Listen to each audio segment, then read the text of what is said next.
estado mirando estas entrevistas, escuché toda la entrevista que le hicieron a...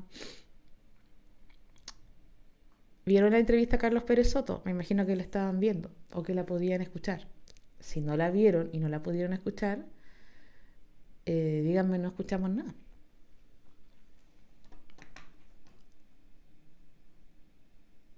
Y Chimita Espinosa dice, nada, su tranqui, todo bien.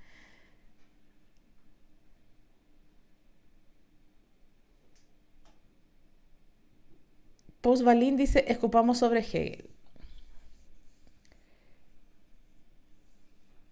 Qué difícil es ese texto de la Carla Alonso. Difícil lo de Carla Alonso.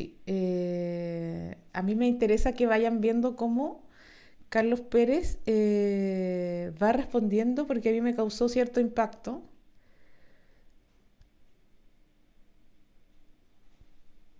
la forma como el profesor Pérez le respondía a este entrevistador que es hace Santiago Armesilla, siempre hace comentarios marxistas sobre la vida y habla de Marx de filosofía en general. Hay una cosa que sí comparto con Carlos Pérez, que es esta idea de que los académicos solo hablan de la academia y que solo hablan como de un mundo que no es el mundo real. Creo que eso se vio muy reflejado cuando hicieron la nueva constitución, que en el fondo no estaban hablando en un lenguaje, a pesar de que había muchas personas que eran, no sé si muchas, pero habían algunas personas como de la sociedad común y corriente, como la señora Pikachu, igual hablaban en un lenguaje y de unos temas que solo le preocupan a las personas que están en la academia. En eso sí comparto, creo que por ejemplo el tema de la plurinacionalidad era un tema que no le importaba a nadie, más que a un grupo muy pequeño de académicas, y por eso fue muy fácil desmontarlo y la sociedad en general dijo no nos interesa este asunto. Yo le he oído en alguna ocasión, y en algún artículo lo he leído, más o menos insinuar que el liberalismo económico, o sea, la escuela de Chicago o la escuela austríaca, necesita más la democracia que una dictadura para poder implementarse en toda su plenitud. Claro, explicar esto a personas que están acostumbradas a pensar en neoliberalismo igual a Pinochet es un poco difícil de asimilar. ¿Por qué cree que es tan difícil de asimilar para algunas personas? Hay que tener presente que neoliberalismo es un término parcial de una realidad que es más completa y que a veces se llama globalización, otras veces se llama postfordismo, se puede llamar apertura del mercado, ¿no es cierto?, de la libre circulación de mercancías a nivel transnacional, libre circulación del capital financiero. Todo eso, todos esos nombres son apropiados porque son aspectos de una situación global. Son aspectos de un modo de acumulación capitalista distinto del que imperó en la época del Fordismo, de la Guerra Fría, de la confrontación, ¿no es cierto?, ideológica entre Estados Unidos y la Unión Soviética. Entonces, yo diría que es difícil porque las izquierdas en el mundo, las reales y las ficticias, han quedado pegadas en el modelo fordista de la Guerra Fría y están absolutamente desconcertadas de la nueva división internacional del trabajo, de la nueva hegemonía china, ¿no es cierto?, de la transnacionalización de la fuerza de trabajo, cosas por el estilo. ¿Ah? Entonces, claro, a las izquierdas que tienen una larga historia de conservadurismo, hay que explicarles que el mundo cambió.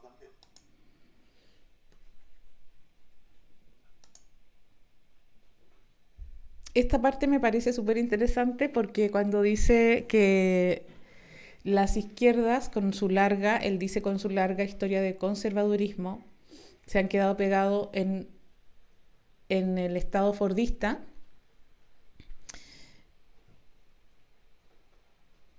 y que hay que explicarles que el mundo cambió. Es súper complejo porque uno se preguntaría, bueno, ¿y quiénes son estas izquierdas? Porque estas izquierdas, que claro, son clases, yo diría, no trabajadores, no son clase obrera, son capas seguramente mucho más ilustradas, capas medias universitarias, que están dialogando de forma teórica, pero no están, porque ellos mismos no son trabajadores de una fábrica, ellos son antropólogos, filósofos, sociólogos, ¿cierto? Entonces ellos no entienden que el trabajador como figura, los trabajadores, los proletarios, ya no son los proletarios que había ni en el comienzo del capitalismo, ni en la primera modernidad, no son los proletarios que existían en el Fordismo. Entendemos como Fordismo la producción en cadena de bienes de consumo.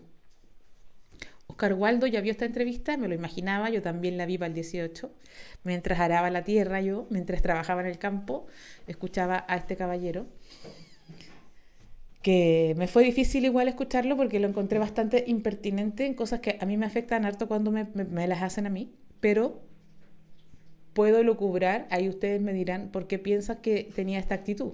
Tal vez sea una actitud de colonial, una actitud anticolonial, una actitud de querer llamar la atención.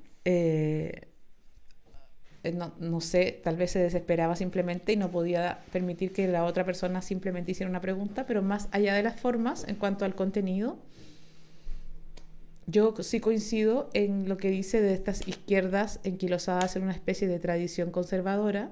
Ya sabemos que hace muy poco tiempo las izquierdas han aceptado al mundo gay, por ejemplo, porque hacen una oposición entre los grupos de políticos que luchan desde la identidad en contraposición a los que luchan desde una perspectiva de clase.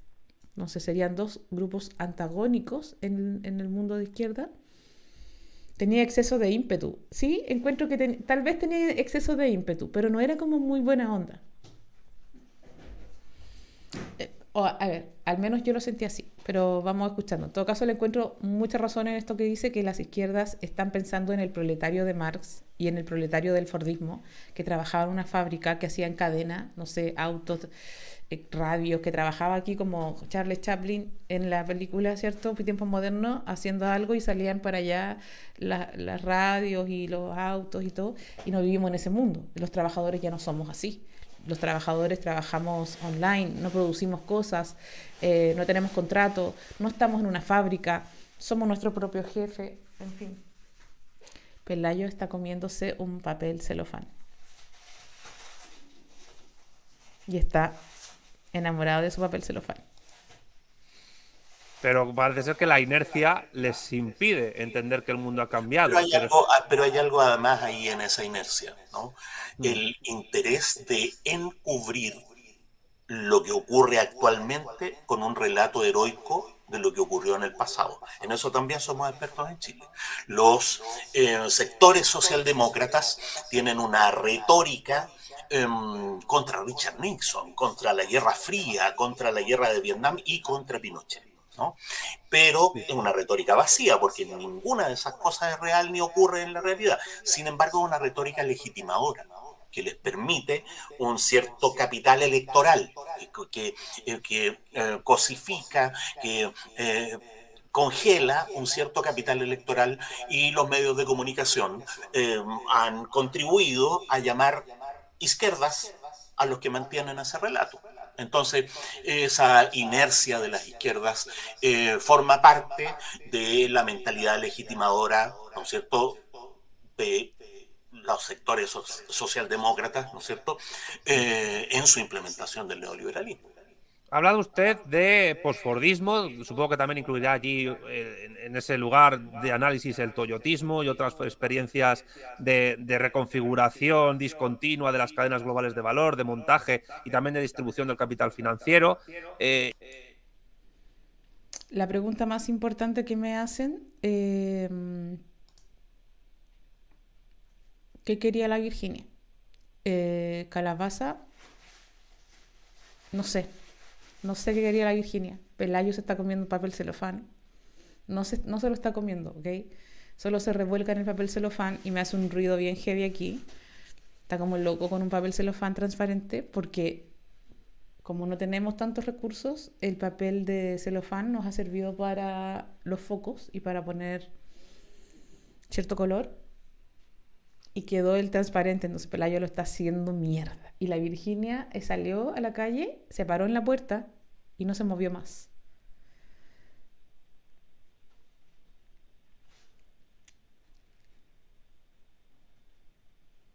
Sigamos escuchando esta entrevista. El que se aburre, ¿ah? Pero es interesante porque Santiago Armesilla le dice, como hace una referencia a Carlos Pérez, a que las izquierdas chilenas lo que hacen, y la izquierda en general, pero sobre todo está hablando del contexto chileno como de la actualidad, de la contingencia. Entonces dice, las izquierdas chilenas conservadoras, enquilosadas, que siempre están pensando en una especie de clase proletaria que corresponde a la época del Fordismo, que estamos hablando de, imagínense ustedes, hasta el año 29, 30, hasta la crisis del 29, estaríamos hablando del boom, así como de ese tipo de producción y ese tipo de trabajador que estaba en las fábricas produciendo en cadena. Y luego viene el posfordismo, viene el toyotismo o el onismo. Entonces eso es lo que le está preguntando Santiago Armesilla. Si también se refiere al toyotismo, porque tampoco quiere quedar fuera como de los conceptos que le está tirando el profesor. Esta es una pelea como de penes. Entonces, a ver quién sabe más. Entonces uno muestra su pene y el otro le muestra un pene más grande. Entonces dice, a ver, ¿te podís con el toyotismo? Y entonces Carlos Pérez le dice, sí, por supuesto, porque el toyotismo, para que ustedes lo sepan, es como la ideología de On, que fue el gerente de Toyota que inventó el toyotismo, que tiene la idea de que un auto Toyota, esa es muy posterior al Fordismo, por supuesto, un auto Toyota siempre debe mejorar de forma continua. Entonces, hacen las partes para que pueda ser barato un auto japonés, como un auto Toyota. Tiene que ser mucho más barato que un auto gringo, como un auto Ford, ¿cierto? Tiene que ser de bajo consumo para eso y para que se pueda vender de forma económica. Ellos todas las partes las construyen en distintos lugares del mundo, no en una sola fábrica. Entonces hay lugares donde solo hacen el caucho y hacen los neumáticos, otros lugares donde hacen las partes de hierro, otros lugares donde hacen, no sé, todo el ensamblaje, en otro lugar donde eso salga más barato, qué sé yo. Cada parte se construye donde las materias primas salen más baratas, a eso se refiere.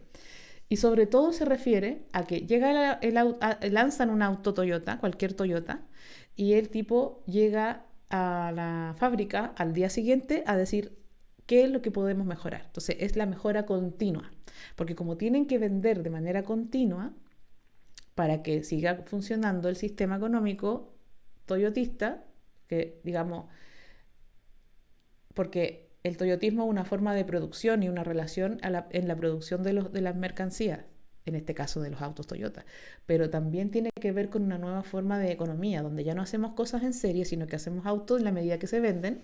Tenemos que abaratar costos, tenemos que hacer las cosas, las partes del auto, los componentes donde las leyes laborales nos permitan pagar lo menos posible, digamos, para que después el auto sea barato. Y eso hace que no haya una fábrica donde se construyen todas las partes, sino que las fábricas ya están por todo el mundo. Por todo el mundo se hacen distintas partes de los autos y se van construyendo en la medida que se venden. También tiene que ver el toyotismo con una relación con los mismos, la administración del mismo personal, que también para ellos es un recurso. Las personas somos un recurso, los recursos humanos, ¿cierto? Entonces, como recurso, también ya no es como en la época fordista, en que se pagaba solamente un sueldo miserable para que se subsistiera, se pudiera alimentar y procrear el trabajador y procrear a nuevos trabajadores, sino que también tiene que ver con ciertas garantías que entrega el capitalismo que nos hacen sentir mucho bienestar, como por ejemplo que te hacen sentir que tú eres parte de una familia, que el trabajo es como tu familia, que se te dan incentivos, que se te trate bien, que no se te maltrate en el trabajo, que no se te grite, que se preocupen de tu salud. Todas esas cosas, esa ideología, porque el trabajador es un recurso más, se le cuida, en esa medida se le paga una mierda. El somos, que le dicen. Claro, nosotros decimos, es muy común decir mi empresa. Tú entras a trabajar a un banco y tú dices en mi empresa y hablas de tu empresa como si fuera tuya. Yo entiendo que también habría que meter la forma en que ha cambiado el mundo del trabajo en las Lo que pasa últimas es que décadas. el término posfordismo puede ser usado de manera muy local, muy acotada, ¿no? A los cambios en la división técnica del trabajo, ¿ah? La organización del trabajo a nivel productivo, ¿no? Claro. O de manera más amplia, yo prefiero usarlo de manera más amplia, para designar globalmente a un modo de acumulación capitalista. En ese modo de acumulación capitalista, claro, hay cambios en la división técnica del trabajo, hay cambios en la división internacional del trabajo, hay cambios en la hegemonía, hay cambios en la función del Estado, en los modos de ejercer el poder. Entonces, por eso digo que actualmente estamos en un modo de acumulación capitalista distinto, muy eficiente, que está en pleno apogeo a lo que vivíamos, ¿no es cierto?, de los años 80 hacia atrás. Hmm. Yo creo que ya es el momento de preguntarle por Argentina y por el fenómeno social electoral que se está produciendo ahí, que es Javier Milei.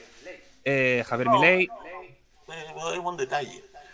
no, Es un pero detalle que, si me permite, lo que pasa, son los medios de comunicación, el sistema de comunicación transnacional, lo que nos han enseñado a llamar izquierda a los defensores del neoliberalismo de un signo, llamar derecha a los defensores del neoliberalismo de otro tipo, llamar ultraderecha y ultraizquierda, ¿no?, de manera absolutamente poética, ¿no es cierto?, a ciertos sectores. Yo sí, pero creo que no hay nada que yo no temer voy de a Javier entrar ahí, Milei. no voy a llamar ultraderecha ni nada parecido a Milei. Yo, yo Simplemente quería insisto, incidir. yo creo que no hay nada que temer de Javier Milei, porque lo que los medios de comunicación llaman ultraderecha tiene un discurso electoral y tienen una manera de gobernar que son distintas. Vea usted Donald Trump, ¿no? Donald Trump no cumplió con su programa, ¿no? Usó una retórica grandilocuente para ganar una elección y después gobernó exactamente igual que Barack Obama.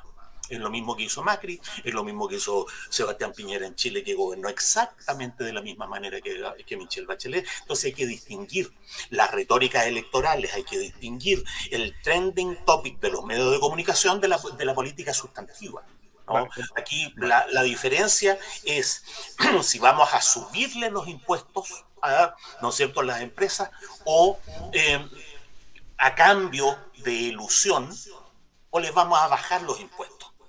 Por supuesto, ¿no es cierto?, es mucho más astuto subir los impuestos y después descontarlo con medidas de ilusión. Entonces, A mí igual me pasó eso cuando yo escuchaba.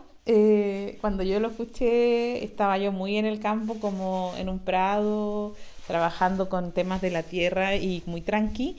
Y me empecé a poner súper nerviosa porque tú sabes que está como interrumpiendo al entrevistador y como que le dice a todo que no, sea lo que sea que le diga. Hablemos de Macri, no es importante Macri, hablemos de... No es importante... es que es de derecha, no es de derecha. Entonces, es como que en algún momento eh, me empecé a poner igual nerviosa. No sé si es porque uno como por cortesía trata de ser amable con las otras personas y espera que si alguien no es amable te responda así como... "Bleh".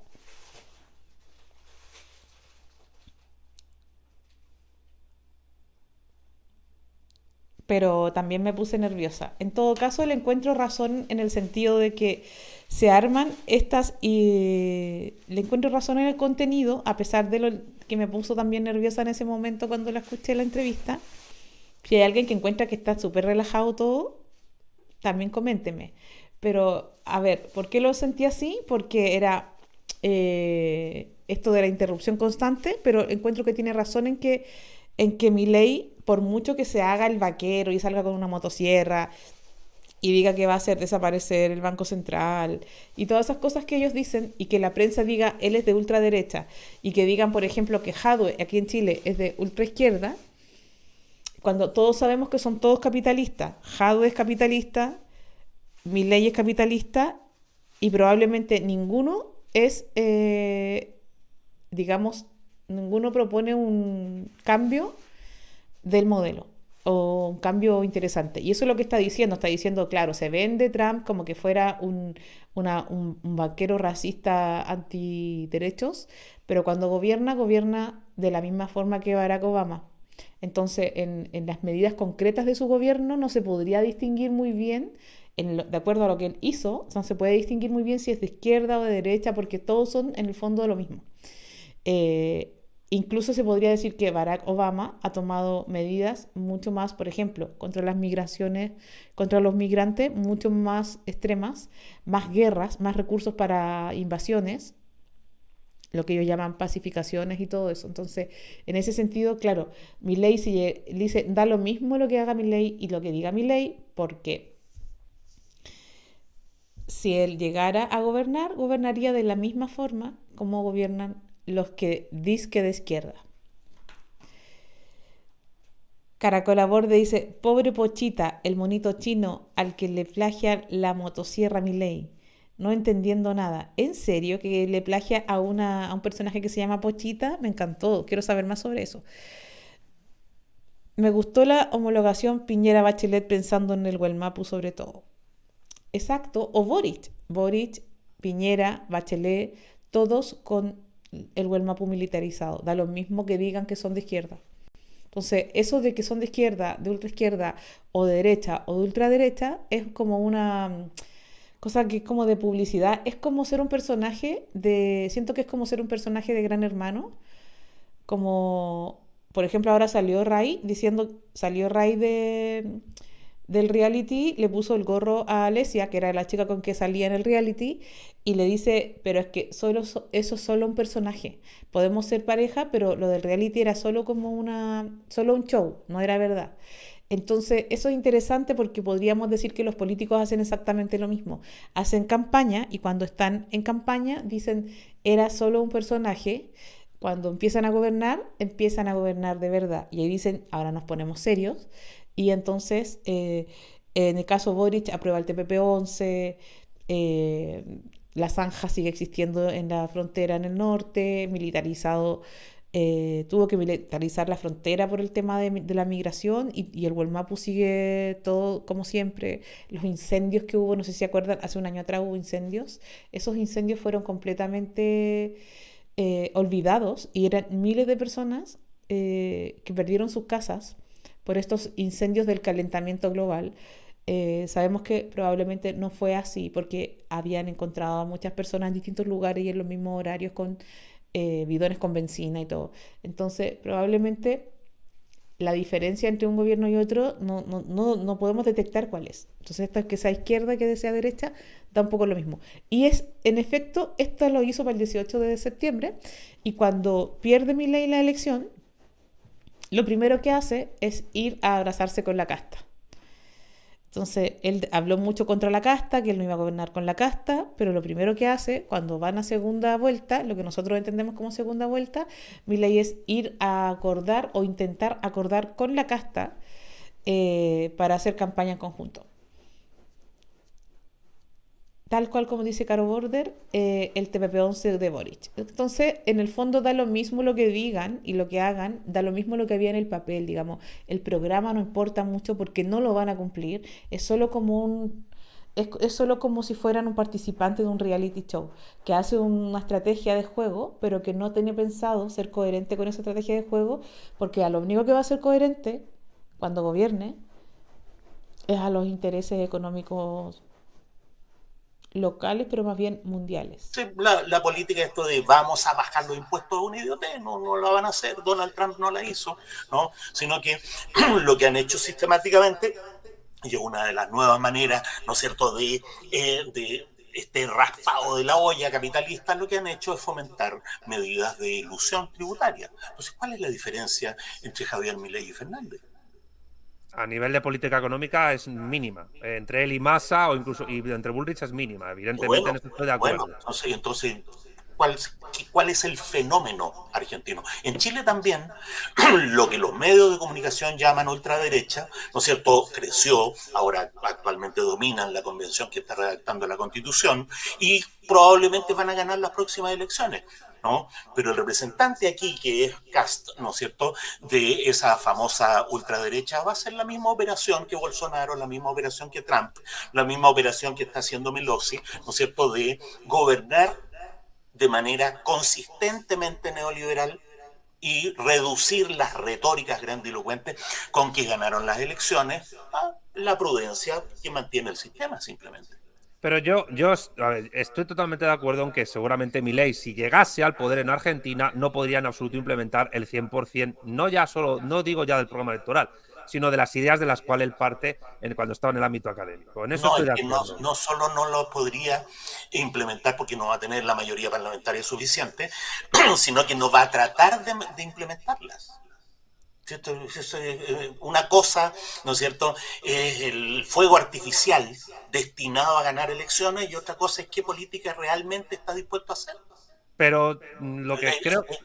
Para el análisis político no podemos detenernos, ¿no?, en los 5 próximos años y en los trending topics de las redes sociales. Eso no es una manera de analizar la política. Claro, sí, estoy de acuerdo. Lo que pasa es que no iba a preguntar por eso. O sea, entiéndame. Yo lo que iba a preguntar es sobre todo por el fenómeno en el sentido electoral del tipo de trabajadores que están votando a Milei en las elecciones. En las PASO, por Mira, ejemplo. Es en decir, Europa, que está reducido a un parque temático, debido a la desindustrialización, impera el desempleo.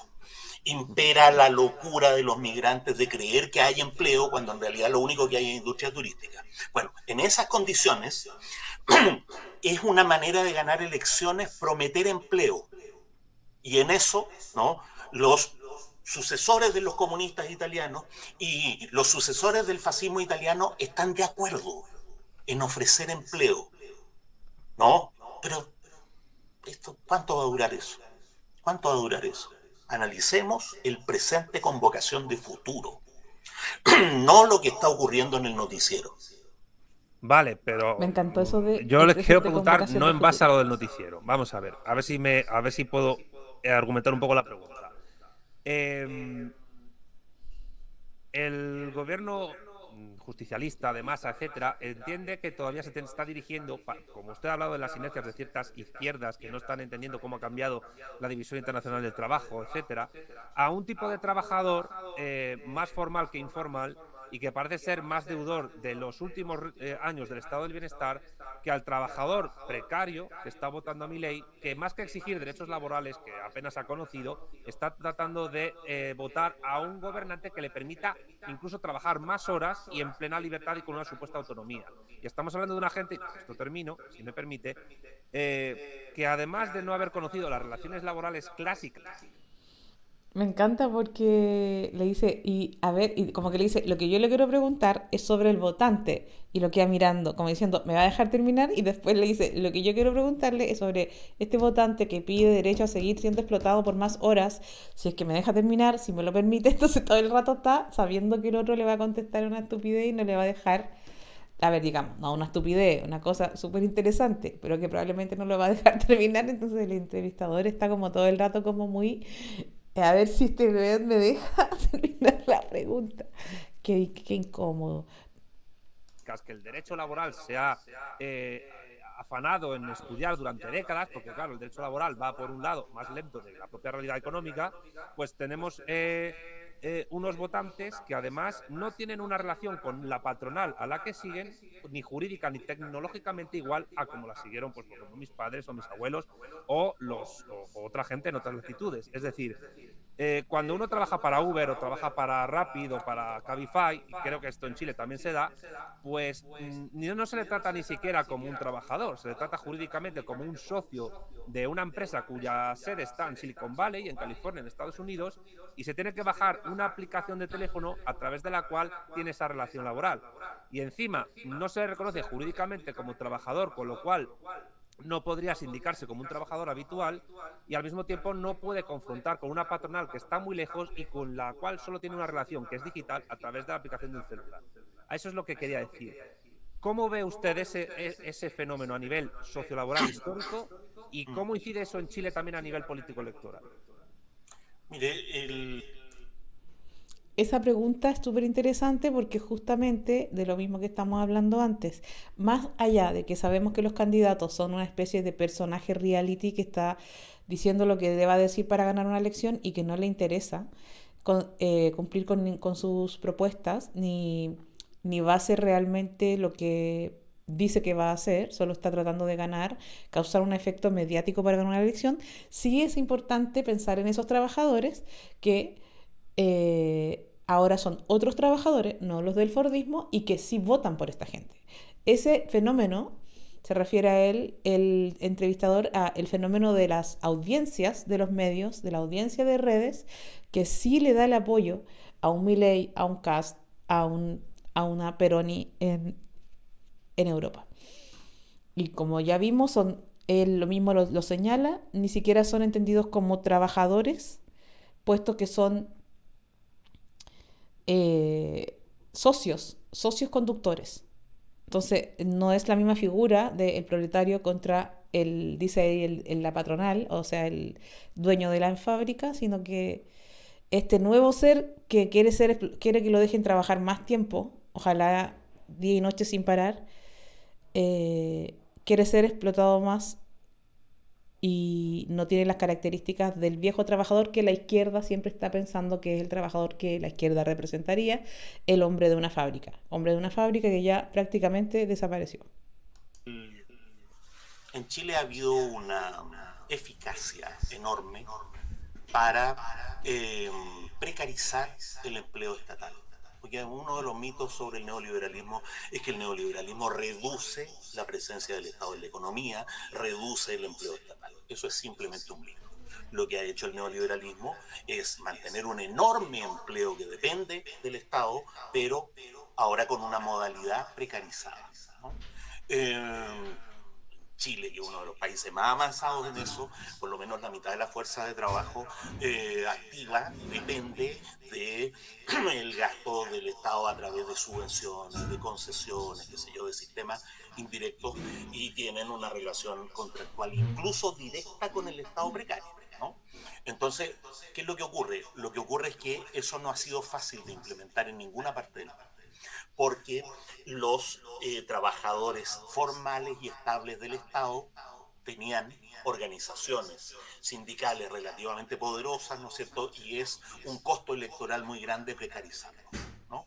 Entonces, la diferencia está en países que mantienen aparatos, ¿no es cierto?, estatales con empleo directo, seguro, tradicional, ¿no?, mayor o menor, ¿no? Y es el caso de México, es el caso de Argentina y es el caso de prácticamente todos los países de Europa, ¿no?, en que se ha ido precarizando, en Europa se ha ido precarizando el empleo para los jóvenes, ¿no? Para una cuestión así, esperemos 30 años a que los viejos se mueran, ¿no es cierto?, y todo el que va ingresando al mercado laboral entre en condiciones precarias. Esa es la implementación neoliberal realmente eficiente, ¿no?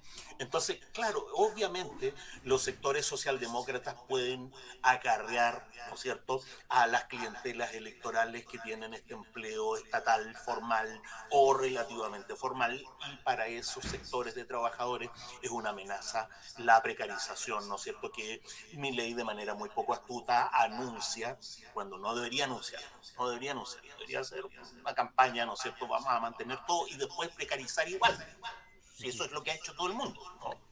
Entonces, ahora, ¿qué decir de los trabajadores precarios, ¿no? ¿Y qué política, qué podemos esperar de los trabajadores precarios? Hay que tener presente que la precarización del empleo no es uniforme, ¿no? Nos faltan estudios para establecer una cierta estratificación de la precarización, porque las redes globales de producción tienen un centro, un núcleo protegido de empleo estable, tradicional, y después tienen círculos concéntricos de precarizaciones de distintos grados, ¿no? Los contratistas, los subcontratistas, los subcontratistas. Entonces, la realidad de esos trabajadores es distinta, porque cuando se reduce la demanda, es el último círculo el primero en sentirlo, y después progresivamente, ¿no es cierto?, hasta acercarse a un centro más protegido. Entonces, ahí hay una estratificación. Otra estratificación se produce porque hay empleos precarios que tienen un alto nivel salarial, ¿no? Piense usted en los profesores universitarios. Le cuento que en Chile más de la mitad de los profesores universitarios, incluso en las universidades estatales, tienen empleo precario, ¿no? Y sin embargo, con lo que ganan, no se les pagan 10 meses al año, hay 2 meses en que no les pagan. Sin embargo, tienen un promedio salarial que les permite vivir dentro de las capas medias relativamente acomodadas. ¿Sí? Entonces, no es lo mismo el empleo precario de un abogado, de un médico, de un diseñador gráfico, que el del trabajador que trabaja en la maquila, que fabrica partes y piezas, etc., ¿no? Ahora, como hay esa estratificación, yo creo que no se puede hacer un juicio general sobre el comportamiento político del trabajador precario como tal, sino que hay que hacer una estimación de los comportamientos políticos más bien por los estándares de ingreso y de acceso a la cultura que tienen. En ese sentido, mi opinión es que en los países donde el neoliberalismo ha logrado, ¿no es cierto?, ser más o menos eficaz, ¿sí?, el efecto sobre la estratificación social ya no es el clásico, desde luego, ¿no? Siempre se enfatiza que el 1% o menos de, ¿no es cierto?, la población tiene más del 30% de la riqueza. Y nos importa esa brecha, ¿no?, salarial, de ingresos, de acceso a la cultura. Sin embargo, hay otra brecha que es muy importante, que es que hay por lo menos un 30% de la población mundial que tenga trabajo precario o no, vive de manera relativamente confortable, es decir, es capaz de mantener los niveles de endeudamiento rotatorio, ¿no es cierto?, de las tarjetas de crédito. Un 30% es mucha gente. Desde luego un 70% es muchísimo más, pero ese 30% tiene el efecto de estabilizar la política. Ese es el dato fundamental. Y es un 30% que ha perdido la conexión con los más pobres de la sociedad, la conexión clásica que tenían los sectores medios, ¿no es cierto?, con los sectores populares. Ese es un dato para la política de largo alcance. Hay dentro del 70% de pobres, ¿no?, por lo menos un 40% de pobres absolutos a nivel mundial. Y ellos tienen una conducta política, primero, difícil de predecir, muy variable. Los pobres absolutos confían mucho más en el narcotráfico que en el sistema político y son, desde luego, carne apropiada para futuros regímenes fascistas, en la medida en que el neoliberalismo lo necesita. Actualmente la administración neoliberal es tan eficiente que no necesita regímenes fascistas. Pero hemos perdido el contacto clásico que las izquierdas tenían desde su cultura ilustrada, ¿no es cierto?, en las capas medias, con el resto del movimiento popular. Eso es un dato fundamental. Y ese dato fundamental que usted también ha descrito, ¿cómo lo trasladaría al análisis político en Chile en lo que respecta al llamado estallido social que con el tiempo llevó al gobierno, al Frente Amplio y a Gabriel Boric? Es decir, ¿cómo se conecta todo en el caso específico chileno? No es el estallido social el que llevó al Frente Amplio al gobierno. Había una disconformidad enorme, creciente, ¿no?, abrumadora con el sistema político establecido, ¿no?, tanto con la supuesta derecha de Piñera como con la supuesta socialdemocracia de Bachelet. De tal manera que un voto castigo, ¿no?, que se vio, claro, fortalecido por el estallido, pero que tiene una historia, ¿no? Hacía 2 o 3 elecciones anteriores que esos sectores que representa el Frente Amplio habían obtenido el 15, el 25% del electorado, ¿no? Ahora usted dice la política de Chile, pero Chile es un país tan pequeño, tan excepcional, ¿no? En Argentina, en Bolivia, en México todavía hay izquierdas. La tragedia en Chile es que no hay izquierdas, ¿no? Solo se puede llamar izquierda a sectores políticos que están resueltamente en contra del capitalismo. Todo lo demás es ficción construida por los medios de comunicación, ¿no? Lo que los medios de comunicación llaman izquierda. Eso es lo más importante que les quería decir hoy. Solo se puede llamar izquierda a estos grupos que tienen una perspectiva completamente anticapitalista y todo lo demás, o se podría decir postcapitalista y todo lo demás es un constructo de los medios de comunicación. Tanta palabrería. Disculpen que les haya puesto el video en velocidad más alta, ¿no? Pero es que yo escucho generalmente escucho estos videos un poco más rápido de lo que Actualmente están. no son sectores anticapitalistas, ni siquiera son sectores antineoliberales. ¿Sí? Em, por supuesto, yo siempre lo digo, ¿no? El -8 está más a la izquierda que el -4. Y Trump está más a la izquierda que Barack Obama. Sin embargo, es Barack Obama el que expulsó migrantes y Trump en menor proporción. Es Barack Obama el que construyó el muro y con mucho más dinero que el que invirtió Donald Trump, ¿no? La diferencia, por lo tanto, es en la derecha. Hay una parte de la derecha a la que los medios de comunicación llaman izquierda, ¿no? Ahora, ¿dónde hay izquierda? Hay izquierda en todos los lugares donde hay movimientos políticos resueltamente anticapitalistas. ¿Qué implica eso? Que están en contra de los fondos privados de pensiones, que están en contra de la Organización Mundial de Comercio y sus tratados de libre comercio, que están en contra de que los estados garanticen las deudas financieras privadas, ¿no? En Chile, yo creo que hay un 10% de la población que estaría dispuesta a suscribir programas como estos, pero que está absolutamente atomizada, no hay ninguna expresión política relativamente organizada que los represente. Y parte de esa atomización tiene que ver con estar congelados en los años 60, 70, estar congelados en el imaginario político, como si estuviéramos enfrentando al imperialismo norteamericano y al fordismo, y no a lo que tenemos, ¿no? Que es la hegemonía china, la hegemonía del BRICS y una nueva división internacional del trabajo. Yo, si me permite, añadiría a eso también un fenómeno que viene un poco también de los 60 y 70, sobre todo después del mayo 68, pero que está muy acentuado, sobre todo después del mayo del 68. Pero eso no fue la Comuna de París. No, La Comuna fue en 1871. Claro, Cuando me habla de la prehistoria, yo me confundo. No, bueno, prehistoria, a ver qué entendemos por prehistoria, ¿no? Vamos a ver, yo me refiero a ese fenómeno que se da mucho en las universidades, y creo que en Chile también se ha dado, de que parece ser que estos grupos de izquierdas que se mueven en el ámbito académico y que influyen luego en otros ámbitos sociopolíticos, sindicales, etcétera, parece ser que están más pendientes de las agendas políticas y académicas que se tratan en las universidades de Estados Unidos, anglosajonas, que están controladas por el Partido Demócrata, que por cuestiones clásicas de eso que usted define como izquierda anticapitalista. Yo estoy de acuerdo con su estimación, con la apostilla que podría ser, ¿no? De que esas izquierdas académicas no tienen la menor proyección sobre el mundo social y sobre el mundo político. No tienen ninguna proyección. Yo podría saltarme a Slavoj Zizek sin ningún problema y no pasaría absolutamente nada para el análisis sustantivo que tenemos que hacer de la realidad. Entonces, claro, son izquierdas espectaculares porque nosotros participamos en el mundo académico, pero si usted, ¿no es cierto?, se aleja 10 kilómetros del centro de una gran capital y le pregunta a las personas, ¿no es cierto?, sobre Baudrillard, sobre Slavoj Zizek, ¿no es cierto?, o sobre Judith Butler, encontrar el vacío, ¿no? Mira, toda la vida, desde que las universidades comenzaron a meter a las feministas para poder cooptar su conocimiento,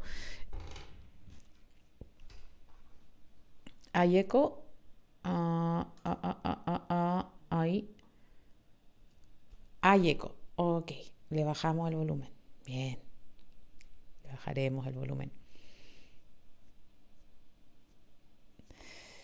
Vamos a ver qué puedo hacer con lo del video. Les decía que desde que las académicas feministas se empezaron a meter en las teorías de género, o decía, las universidades para poder cooptar el conocimiento de estos movimientos feministas que pudieran tener, quizás volverse poderosos con el tiempo, lo que hicieron fue meterlas a los llamados estudios de género. Le sacan el nombre feminismo, le ponen género, las transforman en académicas. El afán de ir ascendiendo en cuanto a estatus dentro de la academia hace que muchas feministas se vuelquen ahí, se vuelvan profesoras, investigadoras, y haya un tremendo ascenso social en las académicas. Ser doctora, ser una profesora universitaria es muy distinto que ser activista. ¿Sí?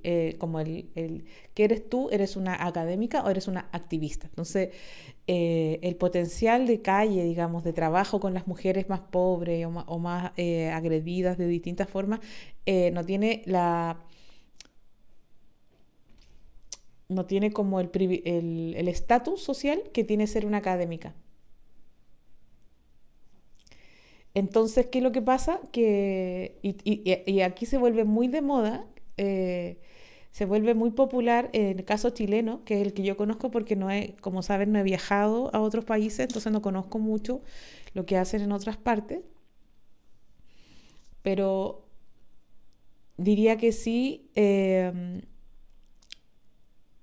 aquí se populariza desde los 90 en adelante las corrientes más autónomas y critican a las académicas. O sea, está Margarita Pisano, todas las que se descuelgan de, de la morada y de ahí para adelante, todas las más radicales han criticado la academia y han criticado a las academias.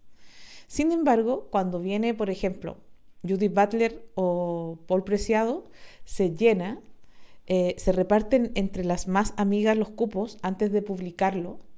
O sea, supongamos que viene Judith Butler a Chile. Entonces, viene a dar una conferencia en tal o X universidad. Entonces, las que la traen le comunican a sus amigas a las más amigas, y llenan todos los cupos y luego publican que ella viene y dicen que tienes que postular para poder entrar porque son cupos limitados. Entonces, después, tú que no eres de las amigas, no tienes entrada, ¿cierto? Entonces, se van todas las más amigas, o las que pertenecen a los grupos más cercanos a estas. Nuevamente se forma una élite, ¿cierto? Y estas élites igual se apitutan en todo.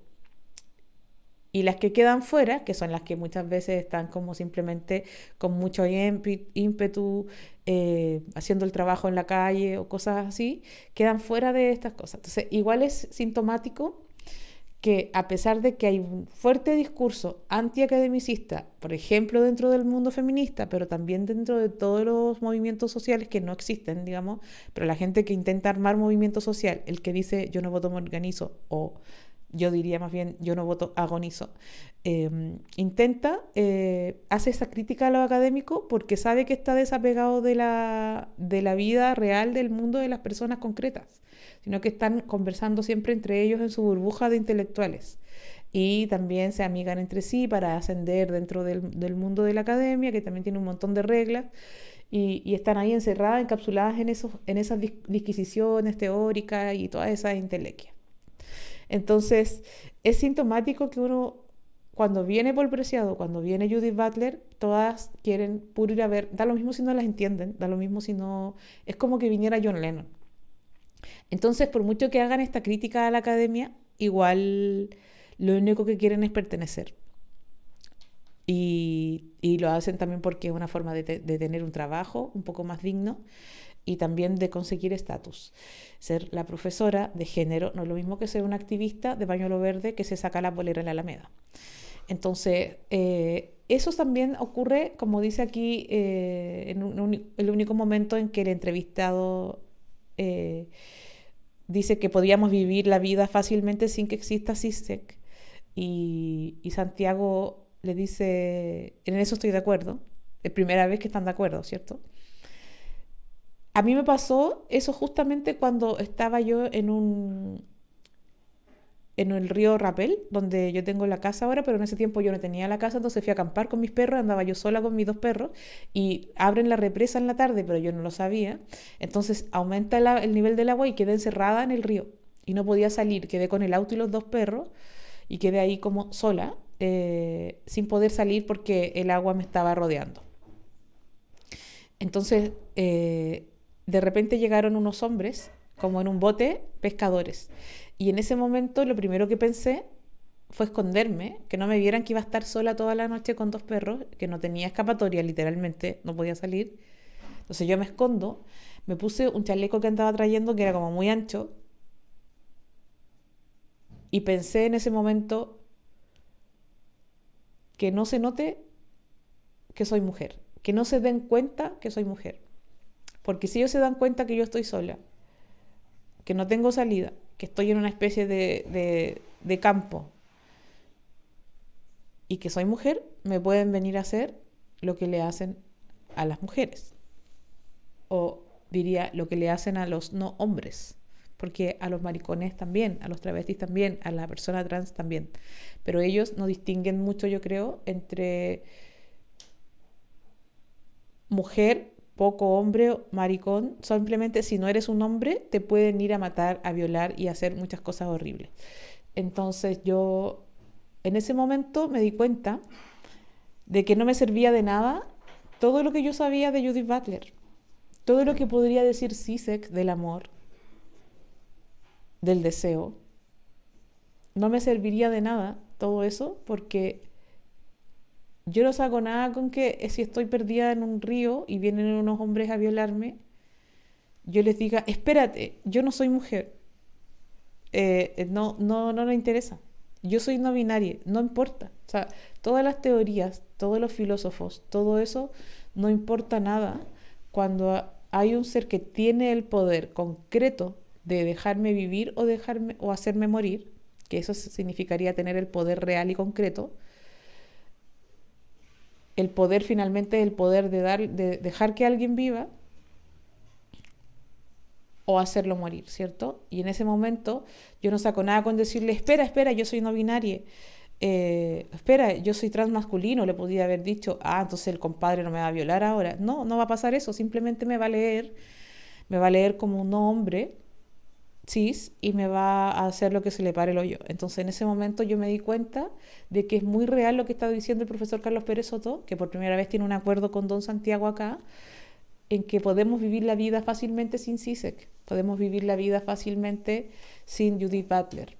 Y ha sido un problema para los movimientos sociales entregarle a todas nuestras mentes a las universidades, porque lo que hemos hecho es quedarnos con unos pensamientos que no tienen ninguna conexión con la realidad.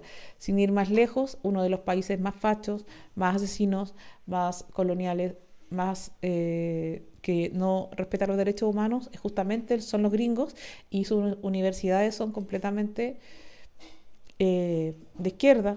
Los filósofos, los profesores son todos de izquierda, y el país más de derecha que puede existir. La propuesta de constitución chilena que fue denegada en el referéndum, ¿no es un producto de esa izquierda académica?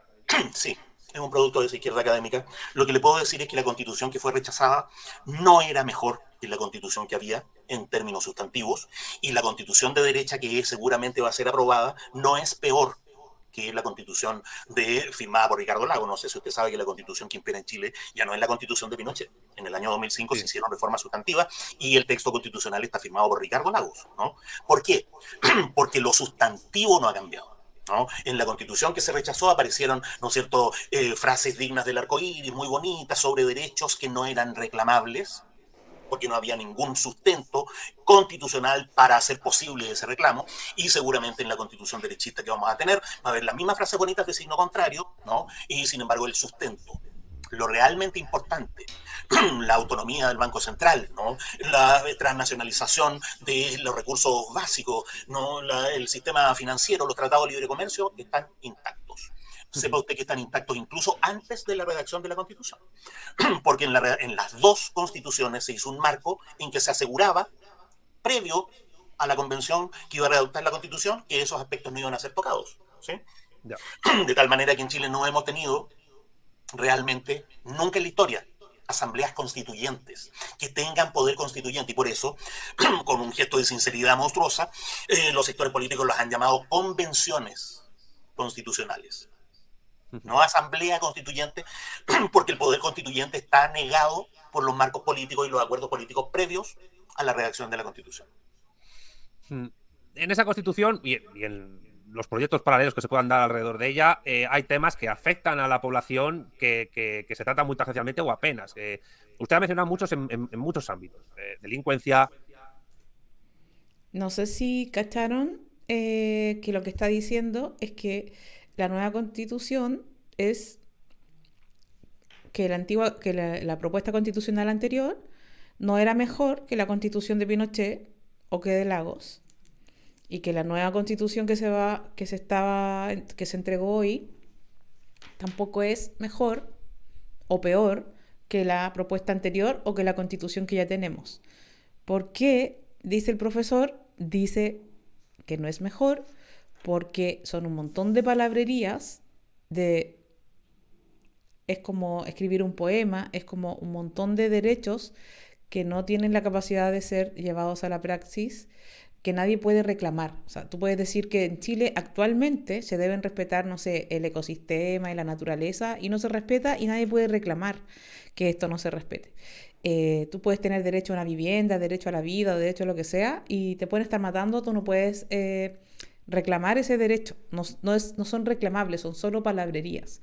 Entonces él dice, la anterior era un montón de palabrerías afines a un grupo de academicista, que tiene todas estas ideas de la plurinacionalidad y toda esta complejidad, pero que no son cuestiones que se pueden, ahora que están en la Constitución, vamos a tener que respetar esto, sino que son solo como declaro mis intenciones, pero que no se van a poder cumplir, es solo como un gran poema que puede ser muy bonito. Y que ahora, dice, se va a proponer una nueva propuesta con un montón de palabrería en el sentido contrario, pero ninguna de las dos va a hacer cambios estructurales, dice el profesor, va a hacer cambios estructurales demasiado importantes como para que consideremos que va a ser mejor o peor que la Constitución que ya tenemos.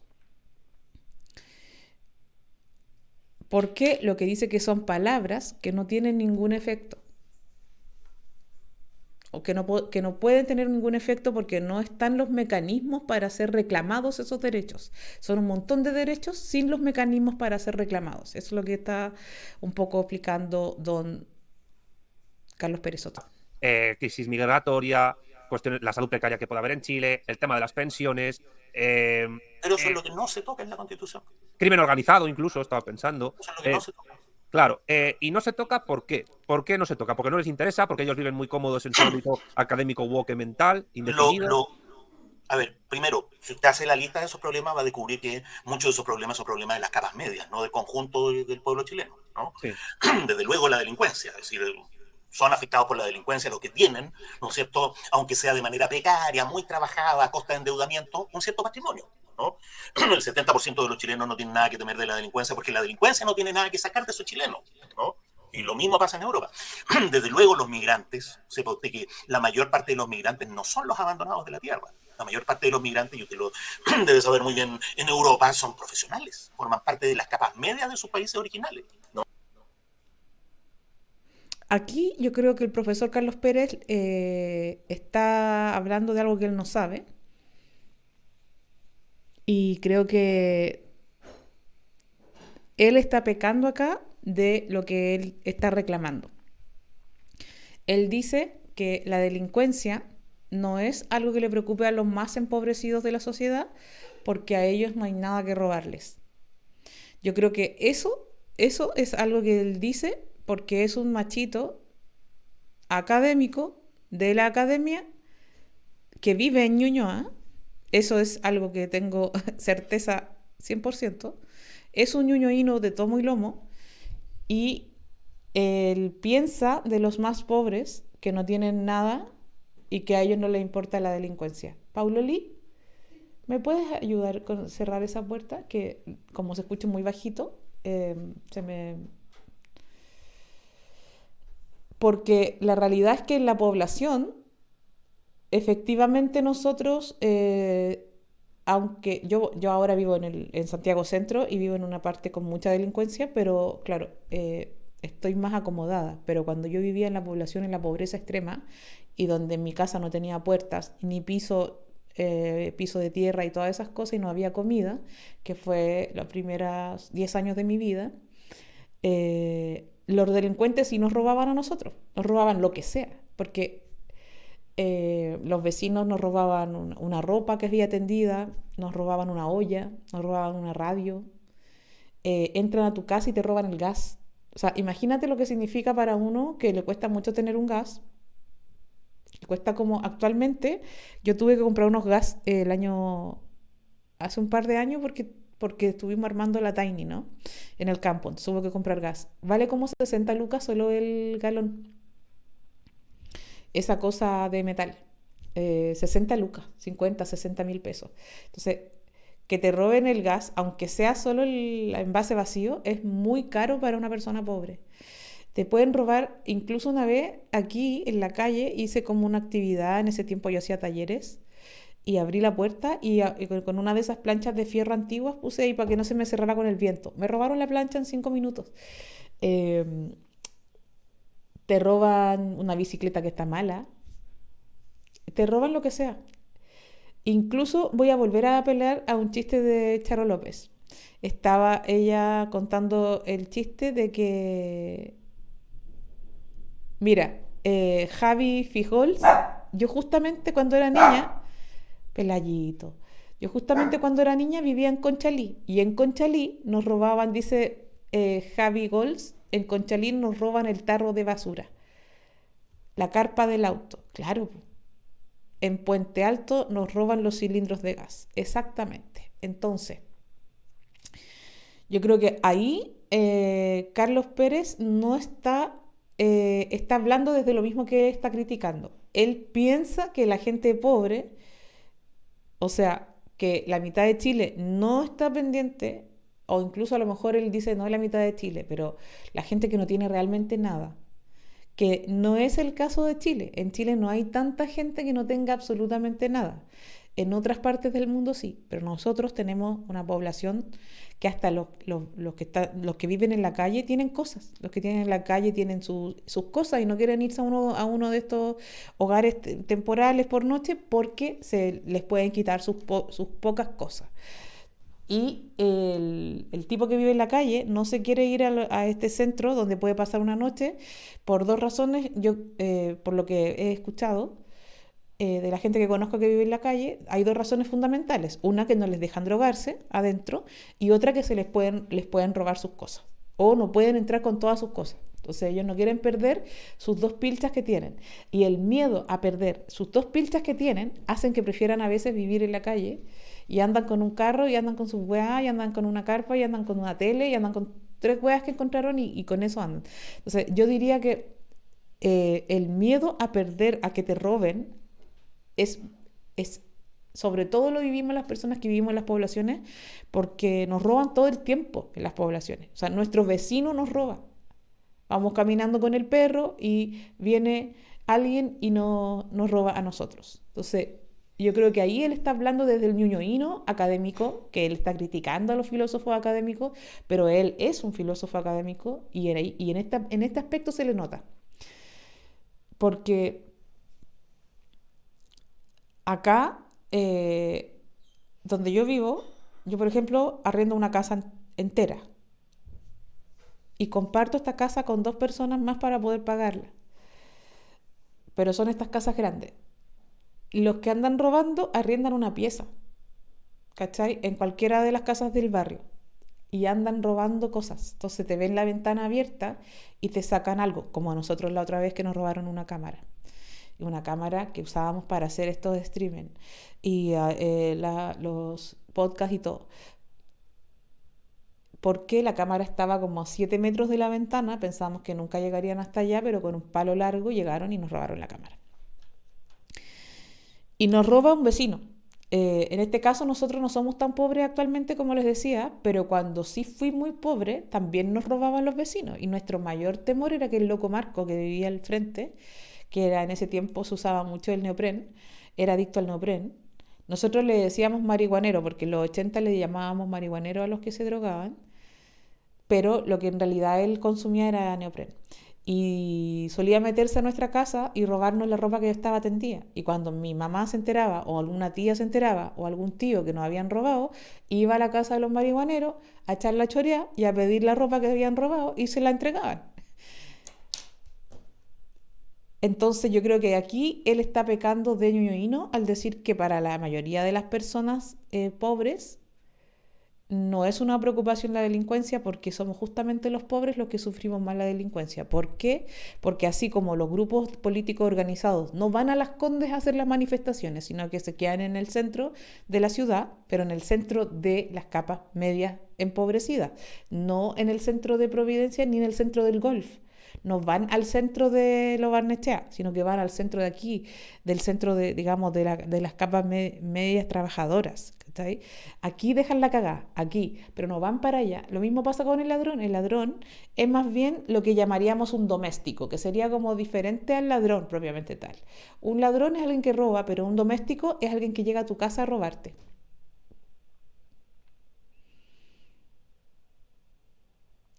Me encanta porque Ghost Doggy estamos conectados desde una cosa muy profunda y me dice, la gente ahora sobre reacciona mucho y linchan a los domésticos y angustiados. Claro, entonces el doméstico es una persona que viene a tu casa porque lo invitaste a una fiesta y te chorea un libro, te chorea algo de tu casa. Es como alguien del grupo que te está robando, ¿sí? Un poco distinto al ladrón que se va a ir a Las Condes a robar, a donde los ricos, ¿cierto? Pero nosotros tenemos una segmentación tan fuerte a nivel geográfico y territorial que los pobres a veces viven toda su vida sin conocer los barrios de los ricos. Eso pasa, eso puede pasar. Personas que no conocen el centro de Santiago, personas que no van a los barrios de los ricos, ni siquiera los ladrones vayan a robar. Y hay otros como más profesionalizados, se podría decir, que claro, que pueden ir a robar y van a las casas de los ricos y todo eso, eso sí ocurre, a ellos también les roban, pero digamos que el pobre normalmente roba en el barrio donde está su barrio, digamos, o su comuna, pero a los que tienen como un poco más de plata dentro de su comuna. Entonces van a robar dentro del mismo puente alto. A mí, yo sé que los que me roban son los angustiados que están afuera y, y sé que no vienen de otras partes a robarme, son ellos, ¿cachai? Los que viven aquí, ¿cachai? Y claro, aquí yo, Ghost Doggy, disculpa que sea muy buena para leer estos nombres tan estrafalarios. Y yo me quedé con Manuel, Gonzalo, esto de Ghost Doggy, no entiendo nada yo. La gente ahora sobre reacciona mucho y linchan a los domésticos y angustiados, claro. Linchan a los angustiados y todo porque tienen terror y mucha rabia. Porque tú eres, lo siento, tengo que cambiarlo. Ponme Manuel, Juanita, no sé, pues algo más. Es que sabes que soy una señora en Twitch, ¿entiendes? Yo me manejo muy poco en esto. No puedo hacer tantas cosas a la vez. Entonces, hazme la vida más fácil y en vez de llamarte Ghost Doggy, ponte Juan Carlos y yo te voy a entender al tiro. Eh, no me hagan caso. Ustedes llámense como quieran. Si hay algo que pueden hacer en su vida es ponerse el nombre que quieran. Se equivocó en esta parte Carlos Pérez Soto. Como yo no soy una persona que cree en la cultura de la cancelación, yo tengo miles de cosas que no me gustan de Carlos Pérez Soto, pero también puedo valorar algunas cosas en las que tiene razón y por eso estamos viendo este video, pero igual nos reímos un poco porque igual está súper como pesado y está siendo súper pesado con el entrevistador y a mí me dio caleta de pena, pero en su momento me dio nervio. ¿No? Salvo, por supuesto, la esclavitud encubierta de llevar, ¿no es cierto?, gente sin ninguna calificación a hacer trabajos absolutamente menores, ¿no es cierto?, que esa esclavitud encubierta en América Latina es frecuente, ¿sí? Pero en Chile es muy distinto ser migrante venezolano que ser migrante haitiano, ¿no? De Venezuela nos llegan los que están arrancando del gobierno de Maduro, que son las capas medias. De Haití nos llegan los pobres abandonados y esos están en el campo chileno donde nadie los ve, ¿sí? Ahora, claro, la derecha espera de la Constitución una retórica antidelincuencia, antiterrorista también, y porque la antidelincuencia encubre el hecho de que son leyes que también sirven para el terrorismo, y la izquierda, la supuesta izquierda espera una retórica, ¿no es cierto?, feminista, ambientalista. Sin embargo, hay un salto entre el marco constitucional y cómo opera el orden jurídico. Porque sepa usted que uno de los modos de dominación del neoliberalismo es una suerte de dictadura de la vía reglamentaria. Los países neoliberales son dictaduras del Ejecutivo en que los aparatos legislativos legislan de manera intencionalmente vaga para que todos los sustantivos se resuelvan por la vía reglamentaria en los ministerios. Esa es la manera más eficiente. Nadie va a implementar el neoliberalismo por ley. No, se hacen leyes vagas y las medidas neoliberales aparecen en el nivel reglamentario que no requiere mayoría parlamentaria, ¿sí? Y que no sale tampoco a la luz pública. Claro. Bueno. quiero hacerle dos preguntas sobre esa realidad del proceso constituyente, o llamado bombásticamente, vamos a decir, proceso constituyente, que se han tratado de manera, yo creo que también tangencial, y luego le voy a preguntar un poco por coyuntura internacional, cómo afecta a Chile o cómo lo ve usted. La primera tiene que ver con la cuestión del trato en ese proyecto de constitución de los llamados pueblos originarios. ¿Se les trata de una manera neoliberal a estos pueblos, a su juicio, desde la propia izquierda que ha promovido esto? Bueno, la manera neoliberal de tratar a los pueblos originarios es que en vez de darles tierra, territorio, se les da propiedad agrícola y se lo convierte en pequeños empresarios agrícolas, ¿no? Y ahí hay una diferencia, ¿no?, entre los sectores socialdemócratas, que son partidarios de fomentar la pequeña propiedad agrícola, la propiedad privada, en contra de las costumbres ancestrales y las comunidades, etcétera, los socialdemócratas, y la derecha, que no está dispuesta a regalar ni un metro, ¿no es cierto?, de tierra, menos fomentada por el Estado para algún tipo de reparación histórica, ¿no? En ese sentido, todo el espectro político está preocupado de los pueblos originarios de manera neoliberal, ¿no?, con manga más ancha, con manga más estrecha. La constitución que se rechazó reconocía cuestiones simbólicas, porque, vamos a ver, el modo neoliberal de dominación no consiste en reprimir. Hay represión, desde luego, a nivel delictual, excepcional, ¿sí? No, el modo neoliberal de dominación consiste en administrar. Y una manera de administrar es regale cuestiones simbólicas y quédese con las cuestiones materiales, ¿sí? Entonces no se da territorio, pero se da bandera, ustedes tienen derecho al idioma, ¿no?, ustedes tienen derecho a sus propias escuelas, ¿se entiende? Entonces, claro, el mayor o menor reconocimiento a nivel simbólico, no a nivel sustantivo. Desde luego, nadie ha planteado en ningún sector político que el Estado invierta, ¿no es cierto?, cientos o miles de millones de dólares en paliar la deuda material histórica, ¿no?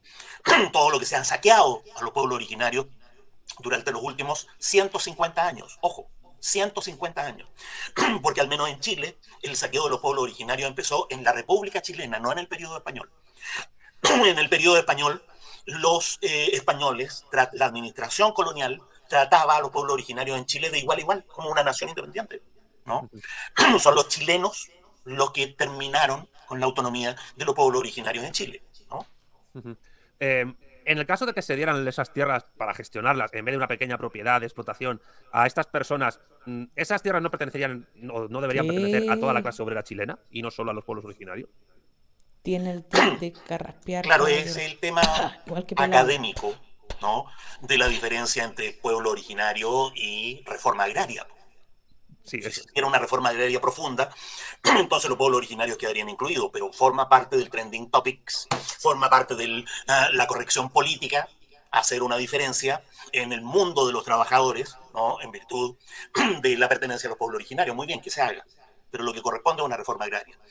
Y la reforma agraria contemplaba la propiedad, ¿no es cierto?, al menos colectiva, ¿no es cierto?, cooperativa, que se parecía un poco más a la propiedad comunal tradicional.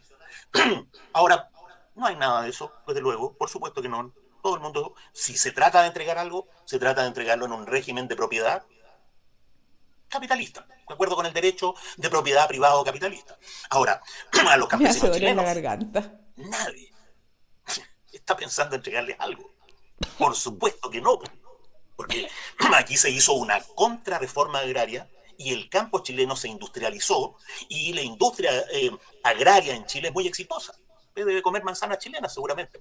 Y en ese éxito, ¿no es cierto?, de la industria frutícola y forestal, por supuesto que nadie está dispuesto a entregarle ni un metro de tierra a ningún campesino. Y en el caso de esos derechos de autonomía, de lengua, incluso se ha hablado de autodeterminación en el propio proceso. Yo tengo un vídeo dedicado en mi canal a analizar críticamente ese texto, la segunda versión que se hizo, porque hubo dos versiones, de ese texto de propuesta constitucional. ¿Eso no podría derivar en algún momento a procesos de balcanización de Chile que puedan ser aprovechados geopolíticamente por terceros? ¿Pero eso ha ocurrido con Cataluña o con el País Vasco? No, pero porque no hubo ningún Estado que se atrevió a reconocer a Cataluña, en todo caso porque hay muchos problemas separatistas en muchas partes del mundo. Rusia tiene la cuestión de Chechenia, China tiene la cuestión del Tíbet, Estados Unidos en menor medida tiene la cuestión de Texas. A ver, la idea de grandes unidades nacionales con un sistema jurídico homogéneo es perfectamente fordista. Bajo un sistema postfordista usted puede tener grandes unidades nacionales con un sistema jurídico diferenciado. En España es el caso ejemplar, porque lo que en ese caso hace el poder global es administrar las diferencias. Entendido. Entonces no hace falta la independencia de Cataluña, que me perdonen los catalanes, porque Cataluña puede ser administrada al mismo nivel, ¿no es cierto?, que el País Vasco o que Francia completa. ¿Sí? Para la división internacional del trabajo, la diferenciación de regímenes jurídicos al interior de los países es un detalle, y la única salvaguarda es que todos esos supuesta balcanización respete los tratados de libre comercio y la apertura, ¿no es cierto?, arancelaria y financiera de la frontera. Bueno, entonces eso ya es otro modelo. En Chile perfectamente se podría hacer un sistema, ¿no es cierto?, de autonomías regionales de distinto tipo, además, porque no todos los pueblos originarios tienen la misma envergadura, el mismo poder, etcétera. Y para el capital transnacional eso sería perfectamente indiferente, ¿no? No hay balcanización porque justamente la independencia no es necesaria. La independencia se busca solamente cuando se quiere destruir una cierta unidad política como Yugoslavia. Y entonces toda la comunidad europea, de manera absolutamente hipócrita, fomentó la balcanización de Yugoslavia. Y no ha fomentado la balcanización de España. ¿Sí?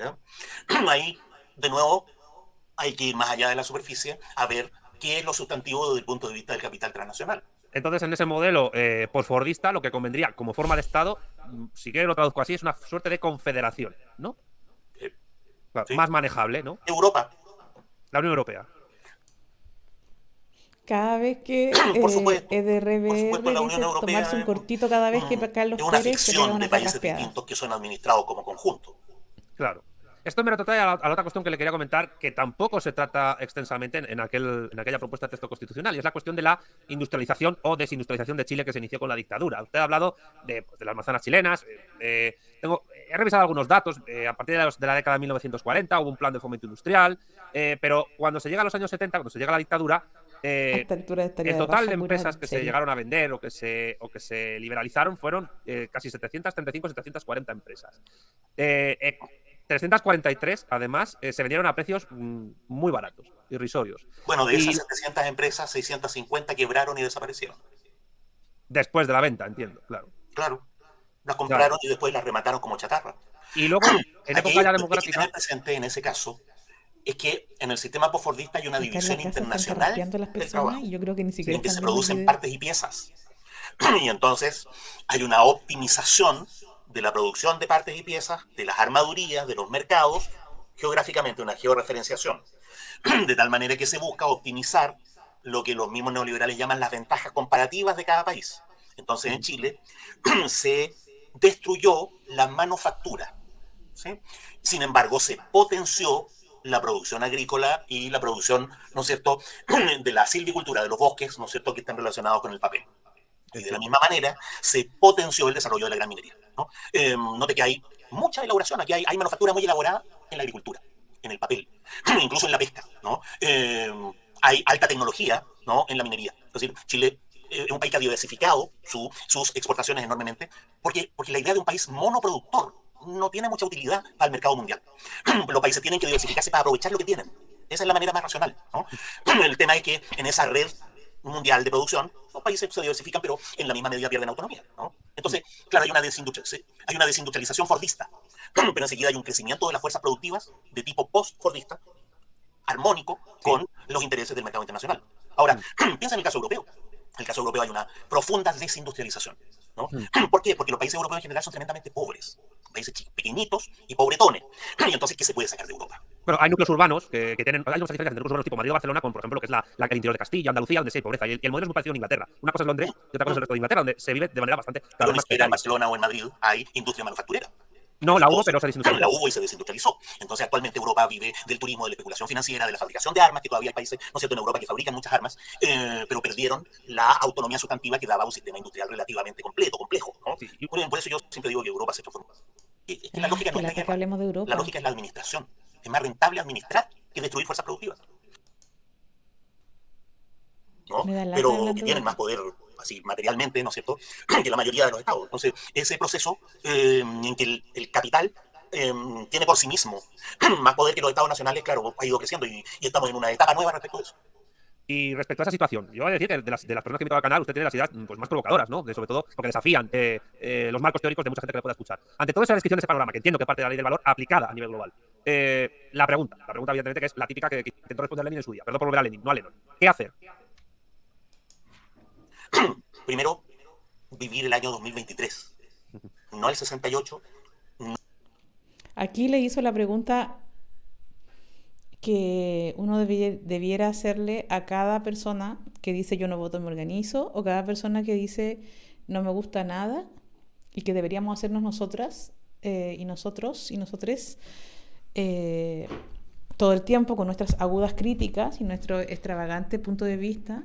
Le hace la pregunta fundamental y vamos a escuchar con velocidad un poco más normalizada, a pesar del carraspeo, qué responde este caballero, que se las da de rebelde, súper inteligente, que tiene ese pensamiento tan distinto, que le contradice todo porque le quiere destruir todos sus paradigmas para ojalá posarse en su interior, quedar clavado en su subjetividad y ojalá ser deseado por esa máquina deseante que es Santiago Armesilla. Para mí es una relación de yo sé más que tú sabes más que yo, a ver quién sabe más.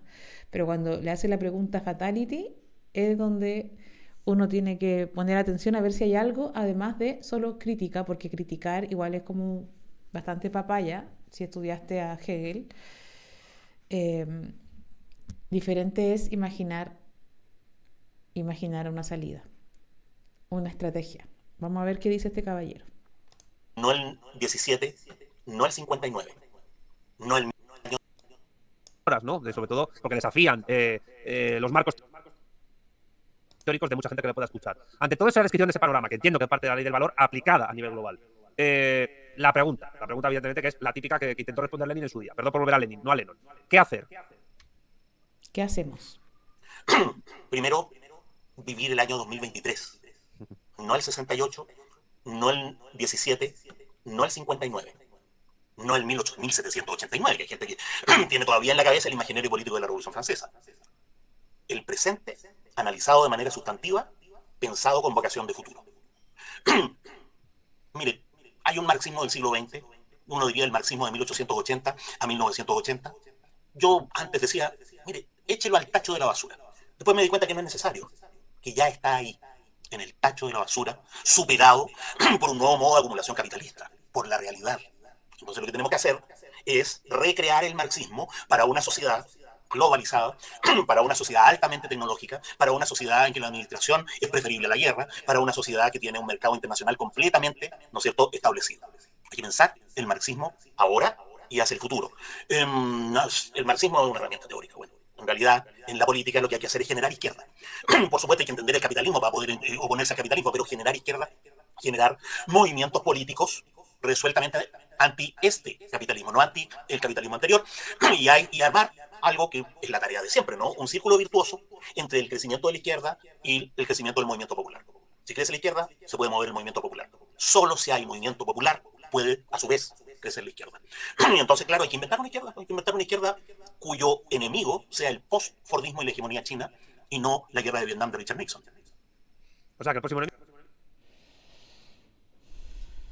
Creo que, claro, está diciendo que hay que fortalecer el movimiento de la clase popular, el movimiento, la activación política de la clase popular, en contra del presente capitalismo. De todo el rato lo que hemos estado diciendo es que las izquierdas, ¿cierto?, siempre están con su cantinela, imaginario del hipismo del año del 68, o están pensando que el capitalismo es el capitalismo que veía el mismo Marx, o están pensando que el capitalismo son proletarios contra burgueses, y la realidad es que hoy día estamos hablando de un capitalismo muy diferente a inteligencia artificial, robótica, están estos medios de comunicación alternativos y estamos en una realidad económica distinta y por lo tanto hay que adecuar un análisis a esta actual forma en que se ha desarrollado el capitalismo para tener lo que llamaríamos una izquierda, y que a izquierda en ningún momento estaban jugando. O sea, en ningún momento estaban jugando. Aquí estábamos diciendo que ser de izquierda no es estar a favor de los derechos individuales. Ser de izquierda es tener una postura anticapitalista o postcapitalista. En otros momentos hemos hablado mucho sobre que ser anticapitalista o ser postcapitalista, porque tú quieres avanzar del capitalismo a una otra etapa, digamos que lo que queremos es superar el capitalismo. En ningún caso hemos pensado acá que el capitalismo es algo como que no nos gusta el capitalismo, queremos vivir en un bosque. No estamos proponiendo eso, sino que estamos proponiendo que era desde un punto de vista marxista, que es donde nos sitúa este profesor, y yo adhiero a esta lectura. Creo que el capitalismo ha sido una etapa del desarrollo económico y social y global y todo lo que significa cultural, ¿cierto? Pero también económico, ¿cierto? Es una etapa que tiene muchas cosas que son positivas, como por ejemplo que la producción, la industrialización a este nivel ha hecho que haya comida para todos, casa para todos, ropa para todos, ¿cachai? Ahora, que no todos tengan esas cosas es porque hay algunos que se apropian todo y prefieren botar las cosas antes que repartirlas. Pero la premisa que dicen algunos cuicos, que no hay para todos, que lamentablemente sería muy bonito, pero no hay para todos, eso ya no es verdad. Gracias a la misma industrialización, generan tan rápidamente comida. Por ejemplo, un tomate, que es transgénico, que es una mierda, que es una hueá industrializada, pero dura tanto tiempo que hay tomate en todas las casas y podría haber tomate para toda la población, ¿cierto? Podría haber comida para toda la población, cosa que en otros momentos no existía. Pero debemos avanzar porque este sistema ya sabemos que es como una especie de, le hemos dicho otras veces, a la vez como produce tanta comida, tantos productos, tantas cosas a tan bajo costo, digamos, no sé si a tan bajo costo decir la palabra adecuada, digamos, tan rápidamente por la industrialización, por la tecnologización brutal que avanza. Entonces, en este momento sí podemos repartir para que todos tengan comida, para que todos tuvieran casa, ropa. Eso que era cierto, que antes no había para todos en un capitalismo inicial, ahora esto no es así, ahora hay para todos y entonces la pobreza extrema que vive el 40% del mundo, como hablaban al principio, que no tiene acceso a estas cosas básicas, comida, ropa, casa, hay que superarlo. Superarlo significa que vamos a avanzar a otra estructura económica diferente. No significa que nosotros pensemos que nunca debió existir el capitalismo y deberíamos seguir viviendo en el medioevo. No es como volvamos a las cavernas. Esta propuesta no tiene que ver con eso. Entonces, Carlos Pérez Soto está diciendo, bueno, ¿qué hacemos? Hay que crear una izquierda. Porque él se da cuenta, yo creo que sí se da cuenta, que no hay izquierda. O sea, que no hay movimiento social, ni popular, ni académico, ni cuico, ni de nadie, que ponga en cuestión el modelo económico. O sea, no hay nadie que critique el capitalismo que esté organizado y activo, digamos. Y él piensa que lo que nos está diciendo, esto es lo que entiendo yo. Si usted entiende otra cosa, por favor, díganme aquí y coménteme. De hecho, ¿qué significa esto?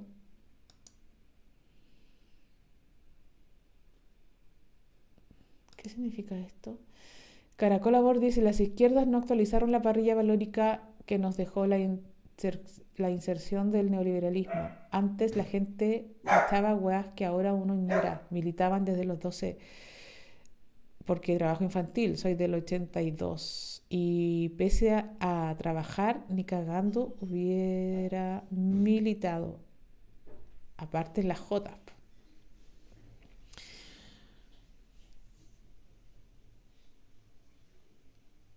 Me parece que nuestras izquierdas no usan las tecnologías como esta, por ejemplo. No siguen escuchando la música de los 70.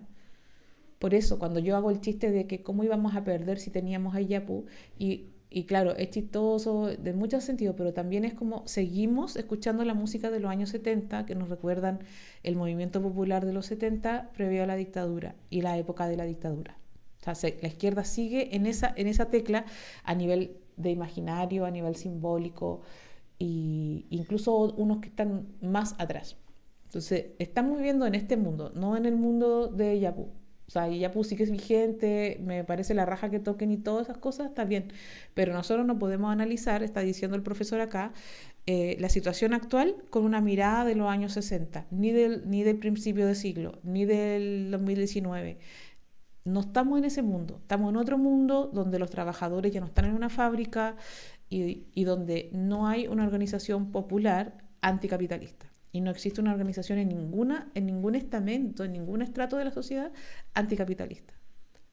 Los comunistas no son, en Chile, no son anticapitalistas. No existe algo que cuestione, por eso que Fukuyama llamaba el fin de la historia, porque él pensaba que al caerse el muro de Berlín se había terminado la historia, porque ya no existía esta relación antagónica de lucha de clases, donde había un grupo que estaba luchando contra el capitalismo, para avanzar, para negar el capitalismo y avanzar hacia otro estadio. No es para que el capitalismo nunca exista, sino que porque como esta es una teoría que dice que vamos avanzando, negamos lo anterior, pero es como la tesis, antítesis, entonces tú vas avanzando hacia otro estadio. Y deberíamos superar el capitalismo, ¿cierto? Esas son las teorías marxistas que estamos tomando aquí. Estos dos penes que están hablando son marxistas, entonces están en esa lógica. ¿Qué hay que hacer? Hay que tener movimiento anticapitalista. Y ese movimiento tiene que venir de las clases pobres. Pero los pobres no son anticapitalistas. ¿Por qué? En mi opinión es porque tienen grandes dosis de placer, porque a diferencia de lo que piensa Carlos Pérez, tienen cosas que perder. Y el capitalismo tiene la ventaja de de sedarte lo suficientes para que estés tranquilo con cosas, con comida, con drogas, con películas, con series, con contenidos que puedes ver a esta hora, estar hablando de estos temas conectados. Seguramente puedes estar escuchando esto, pero viendo la tele, viendo otras cosas. Estás lleno de estímulos que te hacen que no vivas el sufrimiento, que te cedan frente al sufrimiento que ocasiona que haya una guerra en este momento, o algunos llaman que no es una guerra, es un exterminio, están exterminando Palestina y estamos viviendo un genocidio horrible. Y podemos sedarnos frente a esas cosas con programas de televisión, consumo de sustancias, comidas de todos los países, sabores, tenemos una casa abrigada. Tenemos tanto placer que no estamos dispuestos a perderlo. Y entonces la persona que tiene placer, tiene una vida cómoda, no quiere perder su comodidad, no quiere ponerse incómodo. Creo que tenemos que hablar, quizás mañana podamos hablar de eso, hablar de lo necesario que es estar incómodo. Es importante que nosotros sepamos estar incómodos a veces. Porque si no, nos acomodamos y entonces nos sedaron en esta comodidad. Y estar siempre sintiendo placer nos hace dos cosas. Una, nos hace inmóviles, nos vamos a preocuparnos de luchar contra un sistema que está exterminando a mucha gente, pero justo no a nosotros, así que no nos importa. Una vez una mujer progre me decía que a lo mejor yo estaba militarizada, pero ella no estaba militarizada. Porque yo decía que este gobierno feminista tiene militarizado Chile. Entonces decía, tú estarás militarizada, yo no estoy militarizada. Claro, tú no estás militarizada, en tu barrio no están los milicos, pero en el Gualmapu sí. En la frontera del norte sí, pero como no te está pasando a ti, tú estás súper cómodo y contenta con tu vida no militarizada. Pero hay otros que también son en este territorio, digamos en Chile, que están relativamente cercanos a ti y que a ti no te interesa porque tú estás en tu vida cómoda. O sea, a veces es necesario ponerse incómodo, creo yo. Y también es súper importante ver que los de izquierda, o sea, no son de izquierda realmente. Como él dice, hay que construir una izquierda porque no existe. No existe nadie anticapitalista. O postcapitalista, dicen estos tipos que le estoy presentando acá, hablan de la posibilidad de generar algo que venga después de esto. Puede existir otra cosa. Uno no le pertenece a los grupos de la izquierda, no tiene cómo. Claro, pues no pertenecemos ahí. Porque yo me fui de la voz de los que sobran, porque esa no es mi familia. En volada estamos en esa etapa del oscurantismo en que brota el renacimiento. Ghost Doggy dice, porque claro, nos metieron en la cabeza el consumo y la gente quiere tener plata, estudiar para tener plata, seguir consumiendo. Caracola Border dice, y la apatía desconfiada, no nos agrupamos. ¡Qué sapeo! Los sindicatos son un síntoma como Nacho. Sí, y en la medida en que las personas buscan su beneficio particular, los sindicatos son importantes, pero también son un arma de doble filo, porque tú sabes que se compran al hueón del sindicato y cagamos todo. O sea, cuando el sindicato es más papista que el papa, o el hueón del sindicato en el fondo es más de derecha y trabaja para la empresa, es más difícil al final. Entonces, eso se puede ver mucho en Argentina, que tienen un movimiento sindical más fuerte, pero que los sindicatos son donde se corrompen. Entonces, yo creo que en ese sentido sí rescato esa idea de que no existe una izquierda en este momento. Digamos, yo no digo que tú o yo o haya algún otro por ahí loquito que está, somos 21 espectadores mirando esto o escuchándolo. Yo sé que algunos estarán haciendo sus cosas en su casa, viendo Gran Hermano y también están escuchando esto, pero me refiero a que no hay como un movimiento organizado y los movimientos que sí están organizados vienen de las capas medias y no de la gente pobre. Cuando la gente pobre salió fue para el estallido, por ejemplo. Y esa gente no salía para hacer una crítica al capitalismo, sino no era una crítica anticapitalista en su mayoría. Algunos quizás sí estaban con ese fin, pero otros estaban simplemente porque estaban molestos porque hay unos que se están enriqueciendo y no están repartiéndoles a ellos su parte del botín, pero no quieren que el modelo cambie, quieren que a ellos les llegue su parte, que es un poco distinto a ser de izquierda en este sentido, de este sentido de la izquierda y no lo que la gente llama de izquierda, que piensan que, por ejemplo, que Boric es de izquierda, que piensan que los comunistas de Chile son de izquierda, o piensan que incluso depende de dónde tú te pares a mirar, porque hay gente que dice que Piñera era de izquierda, ese mundo como de ultraderecha que creen en el globalismo y creen que la Tierra es plana y toda esa gente que está viviendo como en esa dimensión desconocida, en esa dimensión de pensamiento muy, que es como una burbuja muy extrema, pero para el otro lado extrema, ¿cierto? Ellos piensan que Piñera era muy de izquierda. Entonces, siempre es bueno aclarar que acá le llamamos izquierda solamente a una idea, un pensamiento que busca construir algo que desmonte el capitalismo. No el neoliberalismo, sino que el capitalismo debe ser superado. Y las personas que pensamos eso seríamos de izquierda. Entonces, por eso Carlos Pérez dice, hay que construir una izquierda, porque no existe. Y que esa izquierda debe venir de los movimientos populares, me parece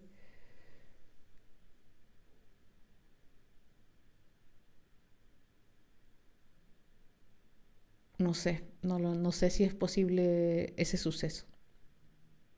No sé si es posible hacer que los que tienen tan poquito y tienen tanta ambición, porque podríamos decir que ni siquiera los delincuentes son anticapitalistas. Ya sabemos que los narcotraficantes son totalmente capitalistas y los mismos delincuentes roban y quieren tener unas zapatillas Nike las más caras y unos autos los más caros y como...